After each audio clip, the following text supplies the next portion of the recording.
সুমি বাড়িতে নেই, তবুও কেন মাংস আনতে হলো বাড়িতে। সুমির বাবাকে বাজারে পাঠিয়েছিলাম কিছু মাছ আনতে। বাজারে গিয়ে আমাকে ফোন করলো বাজারে ভালো মাছ নাকি নেই। তাহলে আর কি করার আছে, মাংসই নিয়ে চলে আসো। না না, মাংস মাংস হবে না, কারণ আমার মা বাড়িতে নেই, আমি মাংস মাংস আনতে পারবো না।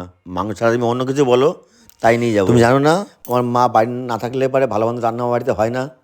মা থাকলে তবেই যা খুশি তুমি রান্না করো আমি মেনে নেবো, কিন্তু মা না থাকলে আমি এসব মানতেই পারবো না। আরে ছেলেটা তো বাড়িতে আছে, তার জন্য না হয় একটু মাংস নিয়ে আসো। সুমির বাবাকে দেখো, মা ছাড়া যে সে কিছুই বোঝে না। মা বাড়ি না থাকলে আমাদেরকেও ভালো কিছু খেতে দিতে চাইছে না। আমার সুমি ছোটবেলা থেকে এই আদর আর ভালোবাসা নিয়েই অনেক বড় হয়েছে। সংসারে অভাব থাকলেও সুমির বাবা সুমিকে কোনোদিনই বুঝতে দেয়নি। সুমি যখন যেটা চেয়েছে তখনই ওর বাবা সেটাই এনে দিয়েছে। সুমি বলতেই ওর বাবা অজ্ঞান। এমনকি আমিও ছোটবেলা ওকে কিছু বলতে পারিনি, শুধুমাত্র ওর বাবার ভয়ে। সুমি কোনো ভুল করলেও ওর বাবার মনে হয়েছে এটাই ঠিক। সে যাই হোক, কথা বলতে বলতে আমার রান্না বান্না হয়ে গেছে, এবার তুমি খেয়ে নাও। না এখন আমি খেতে পাচ্ছি না, আমি একটু কাজের সাইডে যাবো, তুমি তোমার ছেলেকে খেতে দিয়ে দাও। আচ্ছা এবার বলো তো, সুমির বাবার মতো কার কার বাবা এরকম মেয়েকে ভালোবাসে? এদিকে তো আমার ছেলে খেতে বসে গেছে আর বলল, মা গরম গরম ভাত আর মাংস দারুণ হয়েছে।